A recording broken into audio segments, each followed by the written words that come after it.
বাদীর গান কান লাগাইয়া শ্রবণ করিতেছে।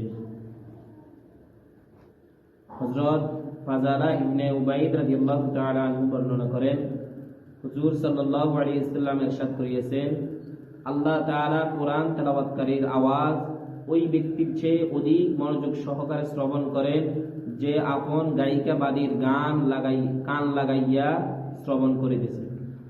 এখানে এটাই বলতেছেন, একজন ব্যক্তি তার বাদী আছে, বান্দি। আগে তো গোলাম বান্দির প্রচলন ছিল ইসলামের প্রথম যুগে। তো বান্দি ছিল গায়িকা, বান্দি ছিল কি গায়িকা, শিল্পী, গানের। তো বলতেছে মালিক তার বান্দির বা যে গায়িকার মনে করেন ভাড়া করা হয়, এই গায়িকার গানটা যেমন মনোযোগ সহকারে কি করে শ্রবণ করে, শুনে, তার দিকে তাকায়, তার দিকে ভালো করে তাকায়, কি করে তাকে দেখে বা তার গানটা শুনে, আল্লাহ তাআলা এই ব্যক্তির, যে ব্যক্তি কোরআন তেলাওয়াত করে, ওই ব্যক্তির আওয়াজ এই ব্যক্তির চেয়েও আরো বেশি মনোযোগ দিয়ে আল্লাহ তাআলা কোরআন তেলাওয়াত করে, তেলাওয়াত শুনে।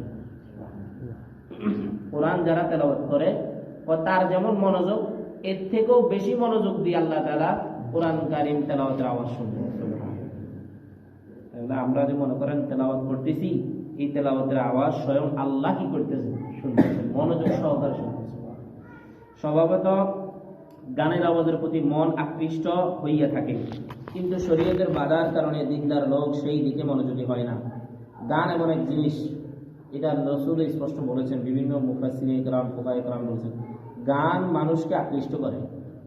যে ব্যক্তি শুনে না, সেও যদি একবার কি করে শুনে, ও আচ্ছা চাই দেখি, আস্তে আস্তে আস্তে আস্তে দেখা যাবে যে তার কাছে এটা কি লাগতেছে, ভালো লাগতেছে, আস্তে আস্তে ভালো লাগতেছে।